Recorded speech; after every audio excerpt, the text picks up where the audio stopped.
तो ये हमने बता दी ग्रुप 14 एलिमेंट की मेटेलिक कैरेक्टर, ये हमने पहले भी डिस्कशन किया था।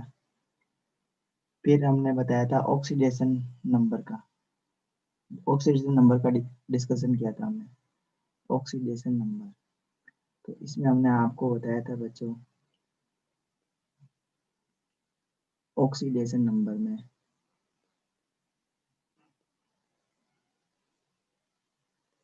इनकी जो ऑक्सीडेशन नंबर है वो +4 ऑक्सीडेशन नंबर ये शो करते हैं, वैसे +4 ऑक्सीडेशन नंबर शो करते हैं, लेकिन अप टू डाउन आते हैं ना, up to down in a group, then +2 oxidation state, +2 जो ऑक्सीडेशन नंबर है वो ज़्यादा क्या होती है, स्टेबल होती जाती है। रीजन क्या है, इसका रीजन है बेटा, रीजन इसका मैं लिख देता हूँ, inert pair effect, due to inert pair effect, inert pair effect की वजह से। ठीक है, इनर्ट पेयर इफेक्ट मैंने पहले ही बताया था बच्चों कि जब अब अप टू डाउन आते हैं तो जो एस इलेक्ट्रॉन के जो एस ऑर्बिटल के जो इलेक्ट्रॉन्स है ना, वो बॉन्ड बनाने में पार्टिसिपेट नहीं करते हैं। एस ऑर्बिटल्स के जो इलेक्ट्रॉन्स होते हैं ना, 2 इलेक्ट्रॉन्स, ये बॉन्ड बनाने में, बॉन्ड फॉर्मेशन में पार्टिसिपेशन नहीं करते हैं। इसी को हम क्या बोलते हैं, इनर्ट पेयर इफेक्ट कहते हैं। और इनर्ट पेयर इफेक्ट की वजह से +2 ऑक्सीडेशन स्टेट ज़्यादा स्टेबल होती है। बात समझ में आ गई आपको? तो ये जो एलिमेंट है बच्चों ग्रुप 14 के, ग्रुप 14 के जो एलिमेंट है वो reducing agent and oxidising agent दोनों की तरह बिहेव करते हैं। ठीक है, ये रिड्यूसिंग एजेंट की तरह भी बिहेव करते हैं, ऑक्सीडाइजिंग एजेंट की तरह भी बिहेव करते हैं। तो रिड्यूसिंग एजेंट का मतलब क्या होता है, ऐसे सब्सटेंस जो क्या करते हैं, किसी भी कंपाउंड का क्या करवा दें, रिडक्शन करवा देते हैं। किसी भी सब्सटेंस का क्या करवा देंगे, अगर रिडक्शन करवा देते हैं तो उन सब्सटेंस को हम क्या बोलते हैं, रिड्यूसिंग एजेंट कहते हैं। तो रिड्यूसिंग एजेंट का काम होता है, ये रिड्यूसिंग एजेंट होते हैं सप्लायर ऑफ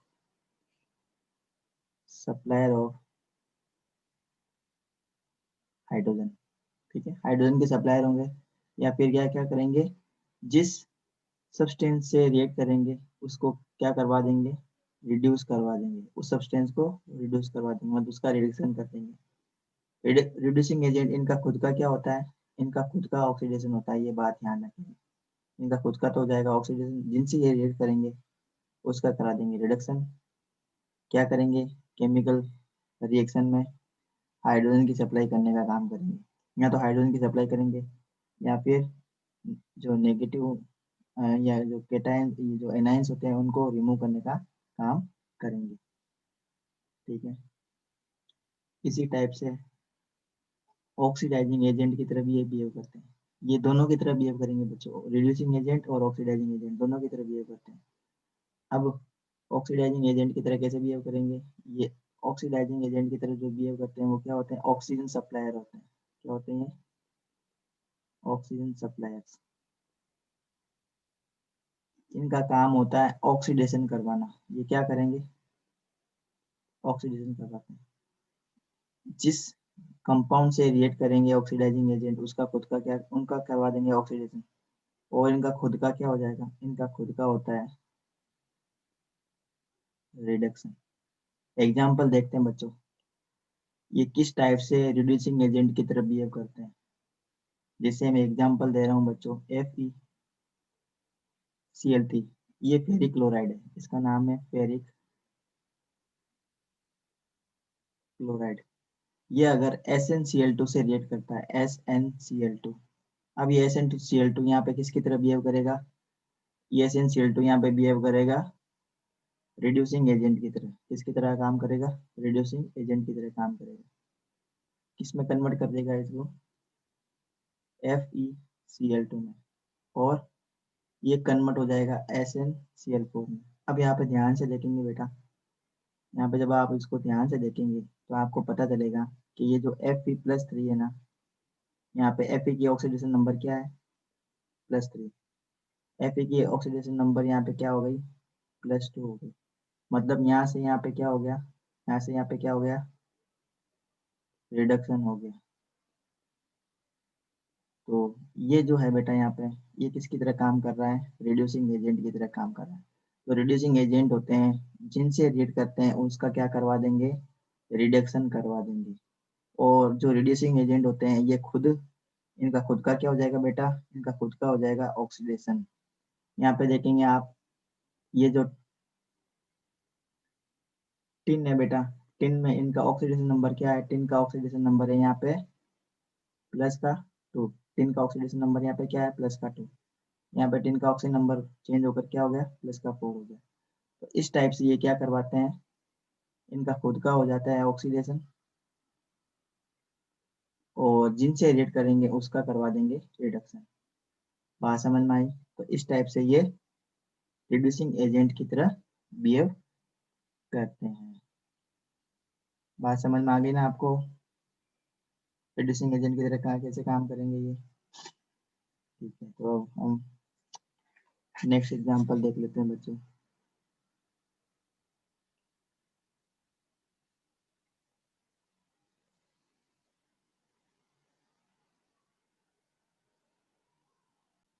तो चलो बच्चों शुरू करते हैं हम नेक्स्ट पॉइंट और important point. Next point important point हम स्टार्ट कर देते हैं। Unique characters of carbon. तो आप लोगों ने 9th क्लास में और 10th क्लास में कार्बन की प्रॉपर्टीज के बारे में पढ़ा हुआ। 10th क्लास में तो आपके चैप्टर नंबर 4 था, है ना, चैप्टर नंबर 4 था आपके 10th क्लास में, कार्बन एंड कंपाउंड, जिसमें आपने कार्बन की कैरेक्टरिस्टिक्स के बारे में अच्छे से पढ़ा हुआ है बेटा। तो कुछ कैरेक्टरिस्टिक्स जो इम्पोर्टेंट कैरेक्टरिस्टिक्स है कार्बन की, वो हम डिस्कस कर लेते हैं। तो सबसे पहला और इम्पोर्टेंट इसका कैरेक्टरिस्टिक है वो है इसका कैटेनेशन। तो आप सभी बच्चों को पता होगा कैटेनेशन के बारे में। अगर आपको पता है तो चैट बॉक्स में लिख के बताओ बच्चों। Most important remarkable property of the carbon is the catenation. तो कैटेनेशन का मतलब क्या होता है, कार्बन की एक प्रॉपर्टी होती है जिसकी वजह से ये क्या करता है, लॉन्ग चेन बना सकता है। कार्बन की वैलेंसी 4 होती है, आप सभी बच्चों को पता है। तो ये क्या कर सकता है, एक long chain network like structure बना सकता है। इसी प्रॉपर्टी को हम क्या बोलते हैं बच्चों, कैटेनेशन कहते हैं। दूसरे कंपाउंड के अंदर, दूसरे एलिमेंट के अंदर कैटेनेशन की प्रॉपर्टी नहीं होती है, ये कार्बन की खासियत है। कार्बन की सबसे important property, most important property of the carbon, catenation. ठीक है, मतलब ये कार्बन है ना, ये अदर एलिमेंट के एटम के साथ में कंबाइन होकर या तो सिंगल कोवेलेंट बॉन्ड बना सकता है, या फिर ये डबल कोवेलेंट बॉन्ड बना सकता है, या फिर ये ट्रिपल कोवेलेंट बॉन्ड बना सकता है। कैसे बेटा, सिंगल कोवेलेंट बॉन्ड कैसे बनाएगा, अगर कार्बन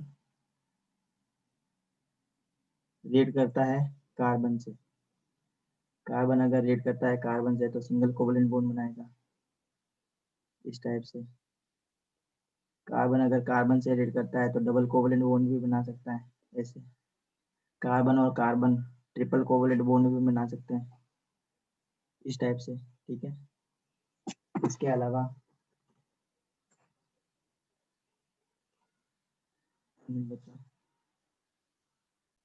हाँ, तो मैंने बताया था बच्चों कि कार्बन अगर कार्बन से रिएक्ट करता है तो सिंगल कोवेलेंट बॉन्ड बना सकता है, डबल कोवेलेंट बॉन्ड बना सकता है और ट्रिपल कोवेलेंट बॉन्ड बना सकता है ना। ये अभी हमने आप लोगों को बताया। इसी टाइप से अगर कार्बन ऑक्सीजन से रिएक्ट करता है तो डबल कोवेलेंट बॉन्ड भी बना लेता है ना। और कार्बन नाइट्रोजन से रिएक्ट करके ट्रिपल कोवेलेंट बॉन्ड बनाता है। लेकिन कैटेनेशन की प्रॉपर्टी में, कैटेनेशन में क्या होता है बेटा, कार्बन कार्बन के एटम के साथ में ही कंबाइन होता है। कार्बन जो है वो कार्बन के एटम के साथ में ही कंबाइन होता है। अगर कार्बन कार्बन के साथ में सिंगल कोवेलेंट बॉन्ड बनाए थे तो इस टाइप से बनता है। डबल कोवेलेंट बॉन्ड इस टाइप से बन सकता है, या इस टाइप से भी आप इसको रिप्रेजेंट कर सकते हैं, या इसको इस टाइप से आप रिप्रेजेंट कर सकते हैं। देखो कार्बन की 4 वैलेंसी 4 वैलेंसी कंप्लीट करनी है, तो देखो कार्बन की 4 वैलेंसी कंप्लीट हो रही है। ठीक है, इसी टाइप से ये इस टाइप से बॉन्ड बना सकता है। ये कैटेनेशन प्रॉपर्टी है बेटा, है ना। और साथ साथ में ये साइक्लिक कंपाउंड भी बना सकता है, जैसे इस टाइप से साइक्लिक कंपाउंड बन सकता है।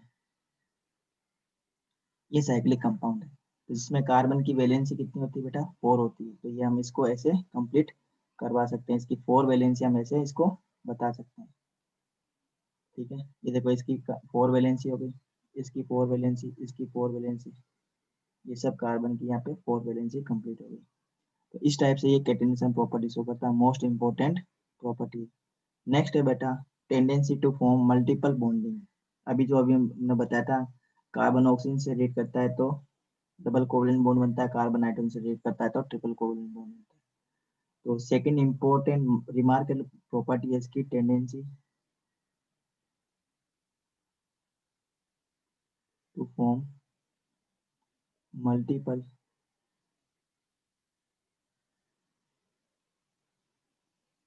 बॉन्डिंग। तो मल्टीपल बॉन्डिंग में अभी हमने बताया, कार्बन कार्बन से रिएक्ट करेगा तो डबल बॉन्ड बना लेता है, कार्बन कार्बन से ट्रिपल बॉन्ड भी बना लेता है, कार्बन ऑक्सीजन से जुड़ेगा तो डबल बॉन्ड से जुड़ेगा, और कार्बन अगर सल्फर से अटैच है तो डबल बॉन्ड से जुड़ेगा, और अगर कार्बन नाइट्रोजन से अटैच रहेगा तो ट्रिपल कोवलेंट बॉन्ड बनाएगा। तो ये इसकी रिमार्केबल प्रॉपर्टी है, अदर रिमार्केबल प्रॉपर्टी। ये आपको समझ में आ चुका होगा। थर्ड इंपॉर्टेंट प्रॉपर्टी है बच्चों, तो कार्बन है, इस ये जब कार्बन जब कंपाउंड बनाता है, कार्बन के जो कंपाउंड होते हैं, जैसे अगर हम बात कर रहे हैं CH4 की, मीथेन की, तो कार्बन की किस टाइप की ज्योमेट्री होती है, टेट्राहेड्रल। किस टाइप की ज्योमेट्री होती है बेटा, टेट्राहेड्रल फॉर्म में रहता है। टेट्राहेड्रल आपको पता होगा, इस टाइप से ये कार्बन है, यहाँ हाइड्रोजन, यहाँ हाइड्रोजन, इस टाइप से, इस टाइप से, है ना। तो यहाँ पे ये बॉन्ड एंगल इस टाइप से। अब ये जो बॉन्ड है ना, तो बॉन्ड के बीच में बॉन्ड एंगल होता है, ये बॉन्ड एंगल है, और बॉन्ड एंगल कितना होता है, 109 डिग्री 28 मिनट का। बात समझ में आ गई आपको।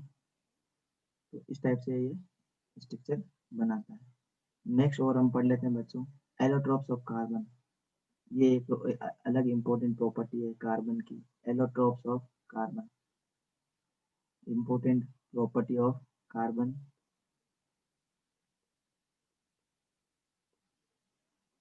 Allotropes of carbon. तो कार्बन के एलोट्रॉप्स के बारे में मैं बता देता हूँ बच्चों। सबसे पहले तो हमें एलोट्रॉप्स के बारे में डेफिनेशन सीखनी है। तो क्या होते हैं allotropes, allotropes different form of the same element, ठीक है, having different different physical property but they show similar chemical reactions. मतलब एलिमेंट तो सेम होगा, उसके डिफरेंट डिफरेंट फॉर्म्स होंगे। तो मैं यहाँ पे सिंपलेस्ट डेफिनेशन लिख देता हूँ, the different form of the same element which shows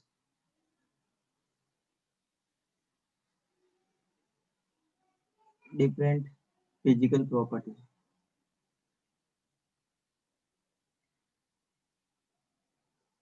but they are same in their chemical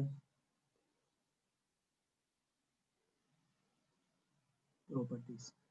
ठीक है, ये हो गई एलोट्रॉप्स की डेफिनेशन। मतलब एलोट्रॉप्स में क्या है, कुल मिला के एक ही एलिमेंट के अलग अलग फॉर्म होते हैं, उन्हें हम क्या बोलते हैं बच्चों? एलोट्रॉप्स कहते हैं। जिसे आप लोगों ने 8th क्लास में या 6th क्लास में, 7th 9th 10th क्लास में आप लोगों ने, या 10th क्लास में भी आपने पढ़ा होगा एलोट्रॉप्स ऑफ कार्बन। तो कार्बन के जो एलोट्रॉप्स हैं उसको दो कैटेगरी में डिवाइड किया है। और कौन कौन सी दो कैटेगरी है बेटा? एक है क्रिस्टलाइन एलोट्रॉप्स एंड दूसरा है एमोर्फोस या नॉन क्रिस्टलाइन। तो फर्स्ट है बेटा crystalline.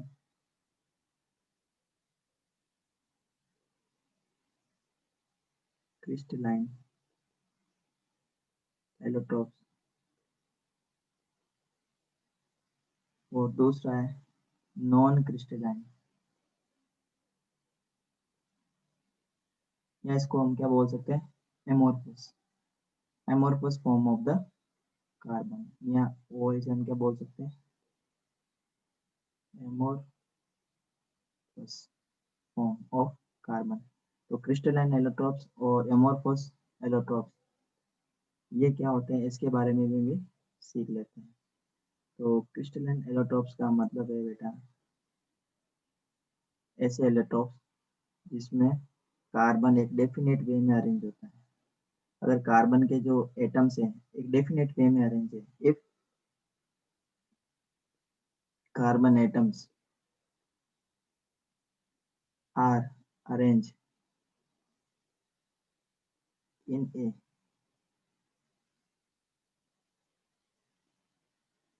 Definite way then we call crystalline allotropes. कौन कौन से हैं? डायमंड, सेकंड है ग्रेफाइट, और थर्ड है बच्चा फुलरिन। आप लोगों ने नाम तो सुना ही होगा। थर्ड कौन सा है?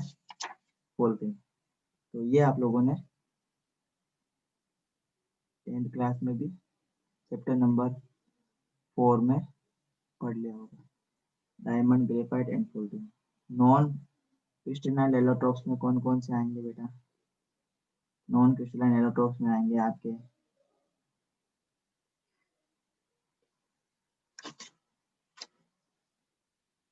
Coke, charcoal and lamp black.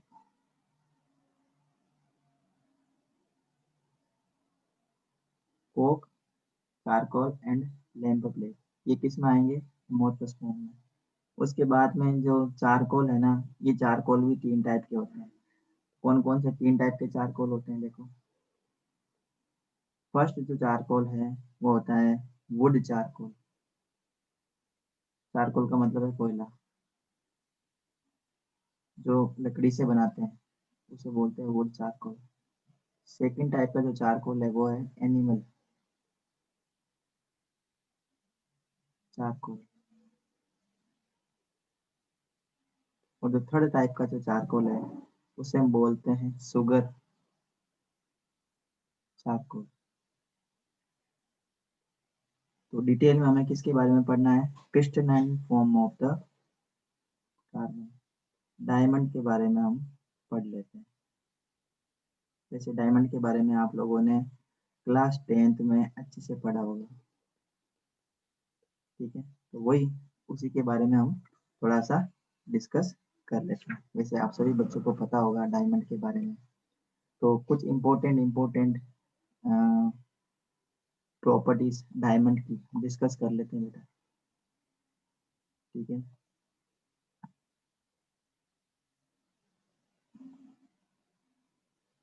कुछ इम्पोर्टेंट प्रॉपर्टीज हम डिस्कस कर लेते हैं डायमंड की।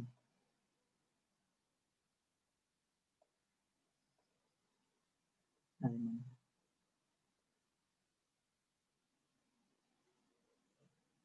तो सबसे फर्स्ट और इम्पोर्टेंट प्रॉपर्टी है हार्डेस्ट सब्सटेंस। हार्डेस्ट सब्सटेंस सबसे ज्यादा हार्ड सब्सटेंस होता है डायमंड, ठीक है? सेकेंड इसकी प्रॉपर्टी है इंसुलेटर ऑफ इलेक्ट्रिसिटी। थर्ड इसकी प्रॉपर्टी है बेटा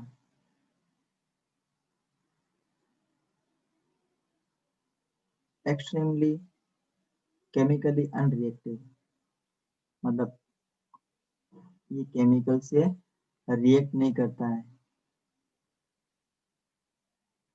कोई भी केमिकल इसके पास में लिया हो कोई फर्क नहीं पड़ेगा डायमंड को। डायमंड किसी भी केमिकल से रिएक्ट करता ही नहीं है, ठीक है।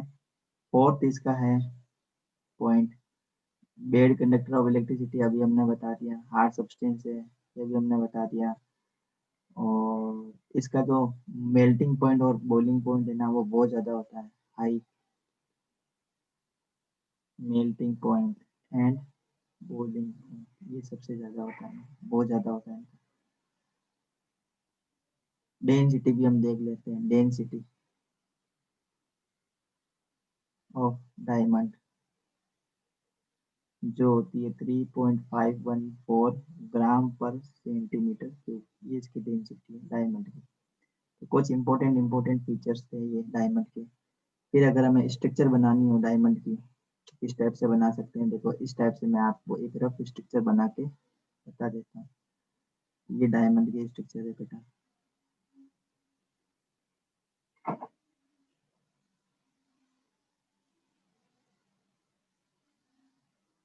ये एक मैं रफ स्ट्रक्चर बना रहा हूँ। आप तो इस टाइप की स्ट्रक्चर डायमंड की होती है, ये अनलिमिटेड स्ट्रक्चर होती है, इसकी कोई लिमिट नहीं है, ठीक है। इस टाइप की नेटवर्क टाइप स्ट्रक्चर बनती है डायमंड में। और ये जितने भी कॉर्नर आपको दिख रहे हैं यहाँ पे क्या होंगे, कार्बन के एटम्स मिलते हैं। यहाँ पे जितने भी कॉर्नर है यहाँ पे सब पे कार्बन के एटम आपको मिलेंगे। ये देखिए यहाँ पे कार्बन एटम है, यहाँ कार्बन एटम है, ये कार्बन एटम्स है यहाँ पे कॉर्नर पे। अब आपको एक और बात ध्यान देनी है बेटा कि जो डायमंड की स्ट्रक्चर है इसमें कार्बन और कार्बन के बीच में सिंगल कोवलेंट बॉन्ड होता है, ठीक है। कार्बन और कार्बन के बीच में क्या होगा, सिंगल कोवेलेंट बॉन्ड। और इसमें एक कार्बन जो है वो अनदर 4 कार्बन से सराउंडेड रहता है। In the structure of diamond one carbon is surrounded by 4 other carbon atom. इस टाइप से कॉम्प्लेक्स स्ट्रक्चर बनती है कार्बन की, ठीक है। ये लिमिटलेस स्ट्रक्चर है, इसको आप बनाते जाओ, इस ये स्ट्रक्चर कहीं एंड नहीं होगी। तो हम स्पेस की वजह से इतना सा स्ट्रक्चर आप लोगों को बता देते हैं। मतलब ये जो स्ट्रक्चर है यहाँ पे और कार्बन चलते रहेंगे, इसके ऊपर और कार्बन आएंगे, इधर कार्बन आएंगे, इधर कार्बन आएंगे, लिमिटलेस स्ट्रक्चर है ये। तो एक कार्बन देख सकते हैं बच्चों, कोई भी एक कार्बन की अगर हम अम, देखें बताएं किसी भी कार्बन के बारे में, जैसे इस कार्बन के बारे में डिस्कस करते हैं, तो ये जो कार्बन है, ये वाला कार्बन, ये 4 कार्बन से सराउंडेड है देखिए। इसी टाइप से इस कार्बन की अगर हम बात करते हैं तो ये इस कार्बन से दूसरा कार्बन, तीसरा कार्बन इस साइड में होगा, चौथा कार्बन यहाँ पे होगा। तो हर कार्बन 4 कार्बन से सराउंडेड रहता है। तो इस टाइप से इसकी स्ट्रक्चर बनती है ये। और आपको ध्यान देना है बेटा कि कार्बन और कार्बन के बीच में ये जो बॉन्ड लेंथ है ना, ये बॉन्ड लेंथ होती है, सिंगल कोवलेंट बॉन्ड होता है तो उसकी बॉन्ड लेंथ ही होती है, ये होती है 154 पिकोमीटर, ये बॉन्ड लेंथ है। तो ये आपको ध्यान देना है इसकी स्ट्रक्चर में। फिर हम बात कर लेते हैं बच्चों ग्रेफाइट की। तो ग्रेफाइट के फीचर्स भी आप लोगों को पता ही होगा वैसे। तो जो ग्रेफाइट है वो सॉफ्ट मटेरियल है एज कम्पेयर टू का डायमंड का। डायमंड में बता देते हैं बच्चों, जो कार्बन है ना, कार्बन वो sp3 हाइब्रिडाइज होता है।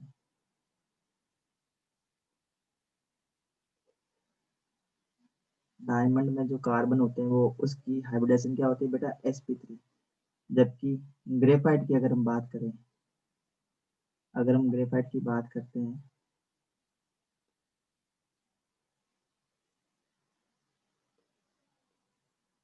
ग्रेफाइट। तो ग्रेफाइट में कार्बन की हाइब्रिडाइजेशन sp2 होता है। इसके इम्पोर्टेंट पॉइंट की अगर हम डिस्कशन करें बच्चों, इम्पोर्टेंट पॉइंट फॉर ग्रेफाइट, तो सबसे पहला पॉइंट हम देखेंगे इसमें कि जो ग्रेफाइट है वो सॉफ्ट है।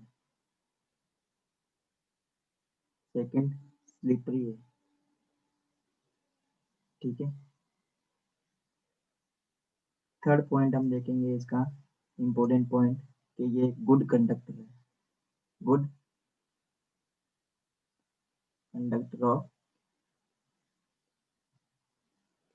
इलेक्ट्रिसिटी। ये आप लोगों ने पहले ही पढ़ लिया होगा 10th क्लास में। फिर हमने इसमें देखना है कि ये इलेक्ट्रिसिटी को कंडक्ट करता है, तो उसका रीजन क्या है। उसका रीजन, सबसे इम्पोर्टेंट रीजन है कि ये जो है ग्रेफाइट, ग्रेफाइट में एक carbon other three three carbon atom से कनेक्टेड रहता है, connected with other three carbon atoms, and one electron is free at each carbon atom of graphite. Carbon के हर कार्बन ग्रेफाइट में हर कार्बन के पास में एक इलेक्ट्रॉन क्या होता है, फ्री होता है। And due to free electrons, graphite conduct free electrons, graphite conduct electricity. Electricity conduct करने का रीजन आपको पता चल गया, स्लीपरी होता है। रीजन यहाँ पे क्या है, स्लीपरी, कि इसमें जो स्ट्रक्चर होती है ना, स्ट्रक्चर इस टाइप की स्ट्रक्चर होती है। ये स्ट्रक्चर, एक स्ट्रक्चर दूसरी स्ट्रक्चर के ऊपर स्लिप हो सकती है। जब हम इसके ऊपर फोर्स लगाते हैं तो एक स्ट्रक्चर दूसरी स्ट्रक्चर के ऊपर क्या हो जाती है, स्लिप हो जाती है। और इस वजह से इसकी जो